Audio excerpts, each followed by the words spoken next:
Talofa lava, I'm Monty Betham. Thanks for choosing Once a Warrior. And with me in studio today is Warrior number 112, Louis Anderson. Thanks for your time, brother. Thanks for having me, bro.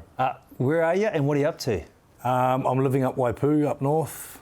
I'm building, and I've got a little cleaning company down here in Auckland. And you've got a bit of a clan too. How many kids, bro? 7 kids. Keeps me busy. Well, mate, I've got something that your kids will love to see, and I think we should take a look at it now. You could play.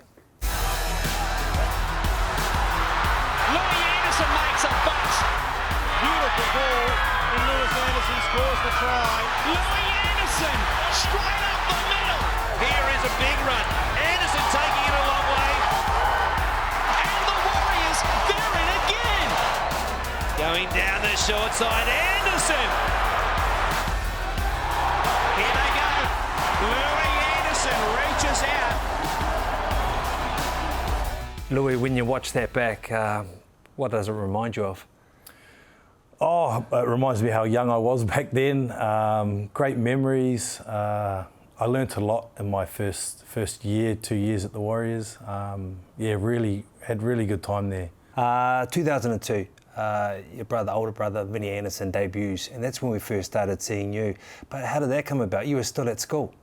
Crazy story, really. I was playing rugby union at boarding school in Hamilton, and I went to watch the Waikato under-18s play Auckland. Yep. Because my friends were in the Auckland team. I used to play in Auckland for the Auckland Reps, and I went to watch this game in Huntly, and the Waikato was short a player. Stop it. Yeah, crazy. But they asked me if I could play league, and I said, I can play. And they quickly registered me with the club down there, Tani Wharau. Of course. And I grabbed someone's boots and jumped on, and had a good game. And Gary Kemble was there at the time.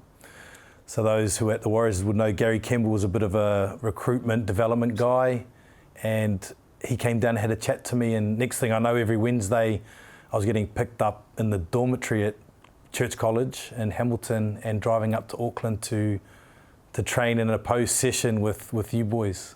Let's think about that. So 17 years of age in a year that the boys made the grand final in 2002 with some big names at the best of their abilities.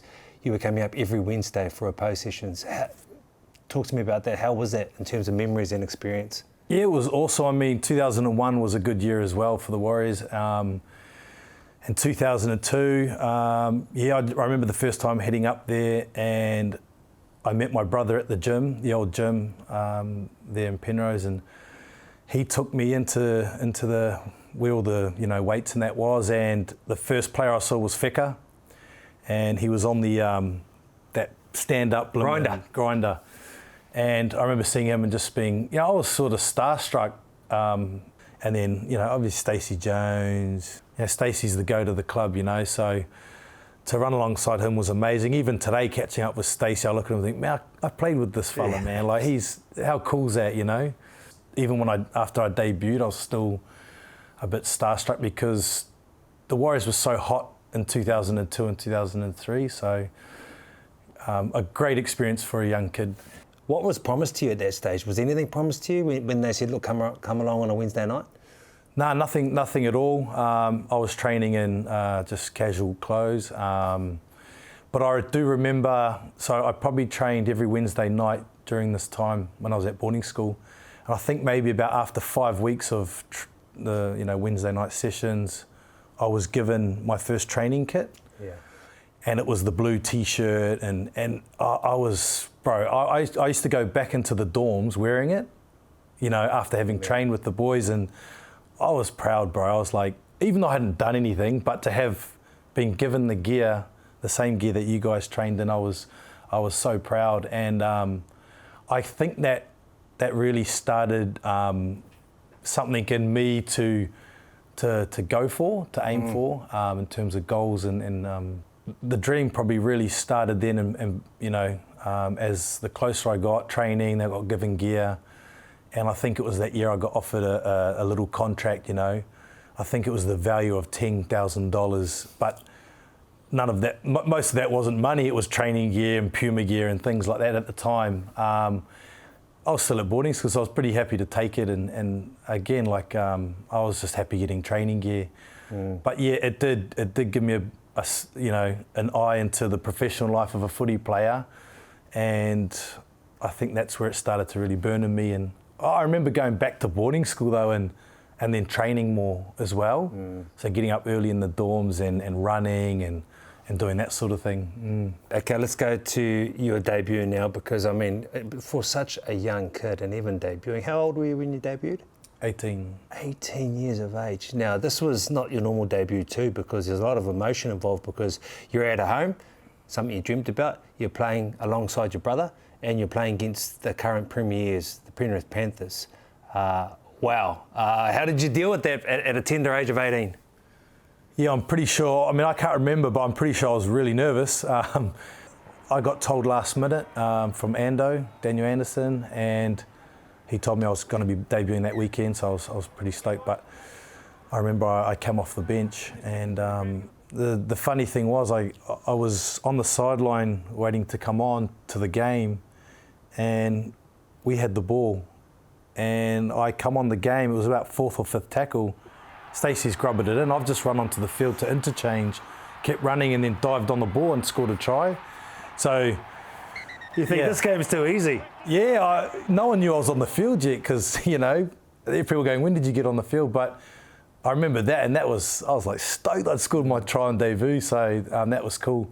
I do remember running back to halfway and saying, where am I playing? Like, I've just got on, like, I don't know where I was. And they said, you're playing prop, and prop against Penrith. Penrith were massive at the time. And I remember, I was young and out and going back, going, man, I hope they don't kick it this way, man. I hope they kick it the Jez or whoever was over there. But I hadn't trained at prop or anything throughout that year.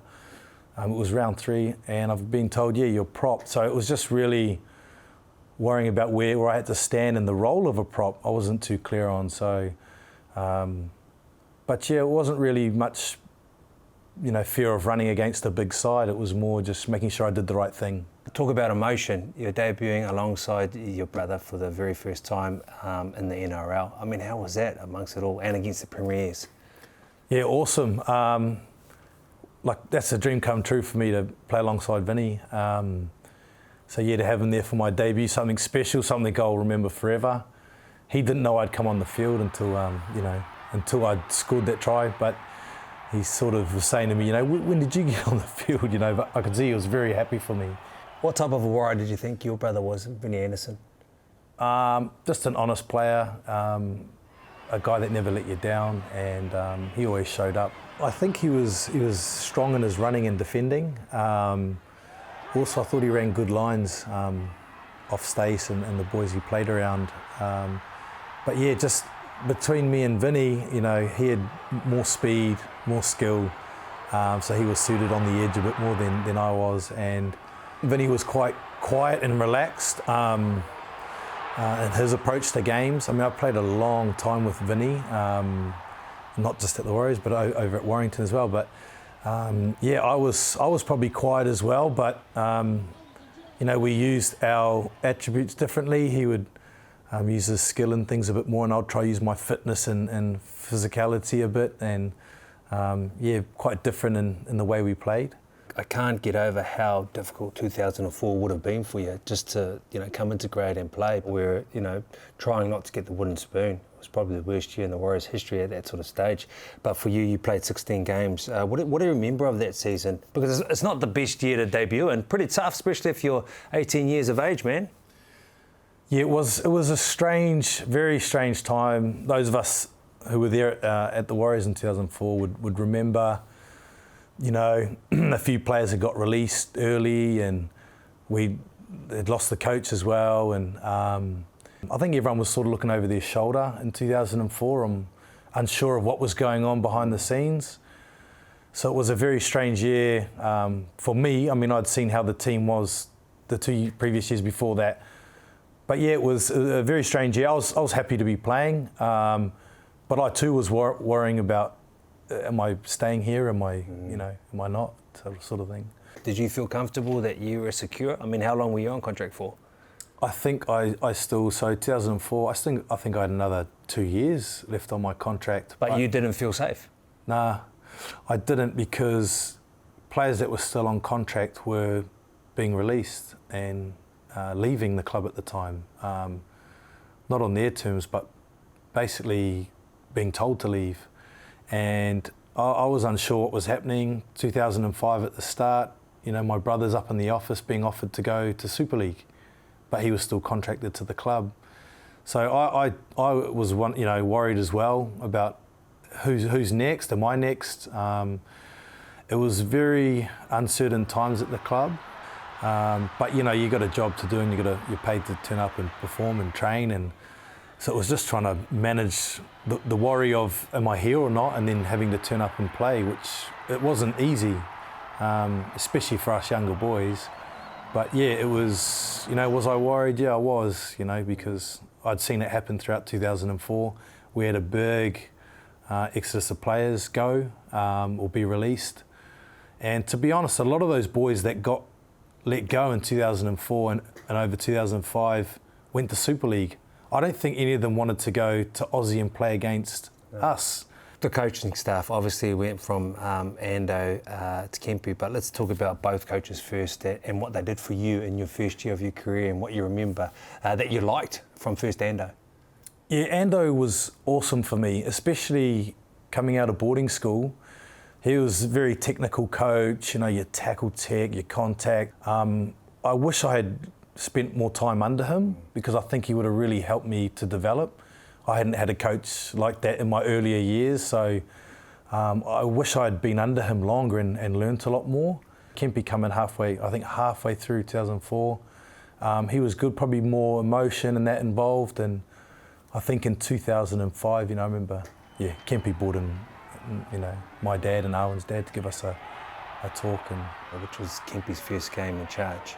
Yeah, I remember we weren't going too well at the time, and yeah, Kempe had asked them to come in and chat with the boys.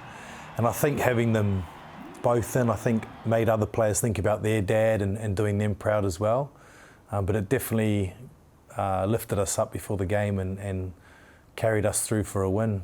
Okay, through 2005, okay, we had some new guys coming to the team. We had Pricey, we had Nathan Feen, we had Reuben Wiki. I'd love to get your insights to what those guys brought individually and what they did for you and your relationship with them. So we'll start with Reuben Wiki.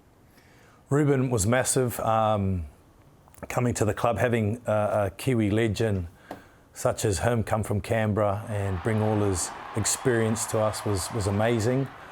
You know, I'd first met Reuben the year before on the Kiwis tour, and again, just such a positive, good, humble guy. Hung out with the old boys, hung out with the young boys, good advice. He's just an awesome fella. So he had a big positive impact coming to the club at the time. It was always good training alongside him and having him next to you on the field. But he was probably the biggest, I'd say, influence for me in those early days. Pricey also, another positive thing for us, especially us young kids. Such a great career Pricey had, and he brought again another level of professionalism there. Always led the way, and little things, even things as like recovery. You know, he'd be at the front all the time, and he was a great example for us to follow as well. And of course, Feeny. What a lot of people don't understand was he was quite the character. What did you like about Nathan Feen? Oh, a great, skillful, little, hard-nosed Aussie boy, you know. But he played for the Kiwis. You played with him in the Kiwis. Yeah, he was good. He's an adopted cousin, I think. But yeah, just a guy that had come over from Aussie and brought his expertise with him, and had a great impact on us as well. Louis, you came to the club very young. What were some of the vital lessons you learned early on? Yeah, a little lesson I learned, I think I was in rehab. I was on a bike, and the trainer had given me instructions to hit a certain RPM on the bike, right? And I think I was 18 at the time. And he's watching over my shoulder, and I didn't make the RPMs he was, you know, telling me to make. And he reminded me, he told me, he said, Louis, you know, you're gonna hit those RPMs or you're gonna be doing it again. But to me, that just made me have a discipline that no matter if someone's watching me or not, to make sure you do it properly, you know, and keep myself honest. That was something, you know, I sort of relay that to my children as well, that even when no one's watching, you got to make sure you don't cut corners, you know, and keep yourself honest. I think that was something that was so important It was a small thing. I don't remember who the trainer was, but it was something that I took with me throughout my whole career.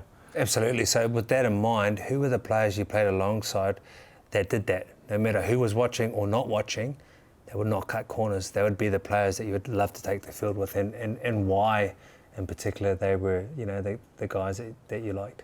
I can easily give you the names of the guys that did cut corners, but I'd say majority of the boys I played with didn't cut corners, and you can't, to be playing at that level, you have to turn up. You can't cut corners, and that gets ingrained into you every training. If you don't make the line, if you don't make the time, they pull you up on it. No, you were always a very tough individual customer. You probably get it from your dad. It's just in the blood, in terms of being fearless, in terms of being accountable, in terms of turning up and making sure every week that you're physical. Where did that come from? Yeah, I think my father, he was, a diehard leaguey. So we always grew up watching him play, and I think he had quite an influence on how we were in terms of how we behaved in training and on the field. He never took a backward step and things like that, and I think we sort of took that approach as well to our training. Remember that encounter in 2005 between you and I? Because, sometimes it gets heated because you care so much, and you and I almost had a dust-up. Do you remember how that went? I think I was sulking because you were probably too physical. Yeah, I do remember that. And thank goodness it never evolved into anything serious. But yeah, I was just a young kid that was hungry and... Absolutely. I think, you felt me, trying to push things around and be physical, and you sort of checked me and put me in my place, I think. But yeah. But I love it that you did that. That's the thing about you. It doesn't matter who you are, what you're doing. You need to be the best version of you, and you did that on the field. And it was quite funny. You hear about these fights or these instances, and I'm glad you didn't do it too, because let's just say you didn't shy away. You were keen to go if we were going to go, and that's another reason why I always admire you. But you had moments as well with some other people. But it's normal when you care for something so much. I think Kempe gave you a few warnings about being too physical at training, and this is really good physical. It's it's not anything that's undermining or illegal. Yeah, no, I had a couple of butting heads with a couple of other boys. Hamelawaki, we had a couple of intense moments.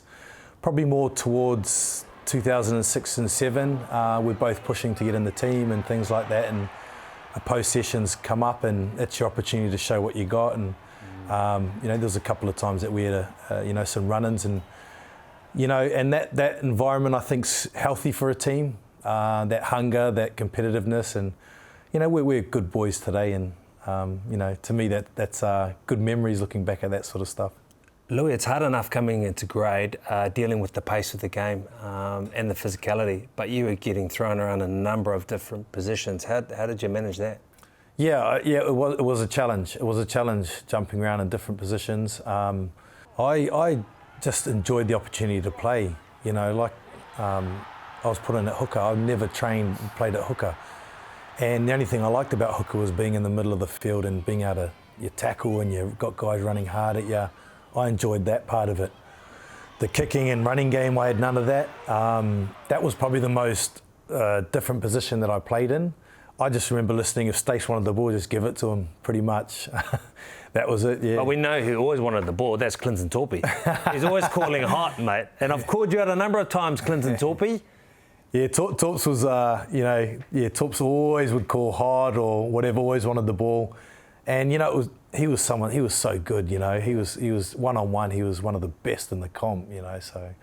Yeah, I'd prefer to pass to Stacey if he caught it over Torpy, though. Okay, so with that being said, what was your favourite position then? While you're at the Warriors anyway. Lock. I think I preferred lock because, you had to be a workhorse, you had to be fit. I thought I was fit, and I could play, 80 minutes, say. And, I just like taking the big boys on up the middle. And I guess going on the edge, there's you've got to have a bit of skill, there's a bit more to it, a bit of awareness, where the middle was a bit more simpler for me. Who are your favourite mates to hang out with? Who are the characters in the squads over the years? Hame's always been a character, I think, sort of, you know, puts his Tongan ways, you know, on other players in the team and that, always, you know, makes it funny. The other characters, Tommy was always a good sort of a guy and quite a funny guy as well to be around. Me, Jerome, Hame, Tommy Luluai, we all sort of came up through under 18s and junior Kiwis, and we all sort of moved along together. So we all, you know, have a special connection there, and we all sort of followed careers elsewhere, but we all kept in touch and remain close friends today. It's funny when you talk about Tommy and being so close to Tommy, because he debuted at a young age too. He was only 18. Tommy's done so well. He to play Kiwis when he did at 18 years old, and to carry himself so well in such an important position. And he's gone on to have such a massive career. He's done really well, and I've always been proud of Tommy because I've seen where he started and played a lot against him over in the UK. 2007, your last year at the club. You finished fourth in terms of the end of the season. It was a great year. What do you think it was a terrific year? I think you were building from 2006 as well. What were the elements? I think Ivan Cleary had enough time to sort of get the team he wanted throughout 2006 to 7, and we sort of carried on a bit of momentum from 2006, I believe. And you know, you try to put yourself in a position to make it through to the semis and finals and things like that. But yeah, it was a shame really the way the season ended there. But yeah, it was a shame it didn't go any further. But yeah, 2007 was not too bad of a year. I can't believe that you were 22 years of age when you left the club. I didn't realise you were so young when you debuted. I mean, 67 games in that short period, and very good games. Do you ever look back and think, I went too soon? Because you've had a wonderful career overseas and done really well, but, you know, maybe a little bit of unfinished business at the club? Yeah, the 2004 year that we spoke about already, a lot of players were leaving at the time, and 2005 my brother left, start of the season. So that was sort of unexpected, and I enjoyed playing alongside Vinny, and you know, fortunate enough, a couple of years later, we had the opportunity to go to Warrington Wolves together, and it was either I stayed at the Warriors and re-signed, or go over to the UK and play alongside my brother. And at the time, I'd just been married as well, and I felt that me and Vinny had unfinished business together as he left unexpectedly. So next thing I know, I was on a plane and heading to England. Talk to me about the fan base here and what it's like running out at Mount Smart. Yeah, it's awesome. There is a bit of a difference between the English fans and the Kiwi fans. I mean, I think generally as people we're quite different. The English people can sing all game, you know, which is amazing atmosphere to be playing in. But they're just as the Kiwi fans are just as diehard as them as well. They show it differently, but they're both very loyal and you know, as we've seen with the Warriors, very good loyal fans. How to summarise your time at the Warriors? Awesome. I like I said, it's a club that you know that started a lot for me. Went through a lot of ups and downs in my short time there, and it's always going to be a club that's special to me because I've got so many memories here of my earlier days of my career. Louis, once a Warrior, always a Warrior. You and your brother Vinny were absolute fierce Warriors, man, and I thank you for your service in the jumper. Thank you for having me, brother. I'll see you next week right here on Once a Warrior.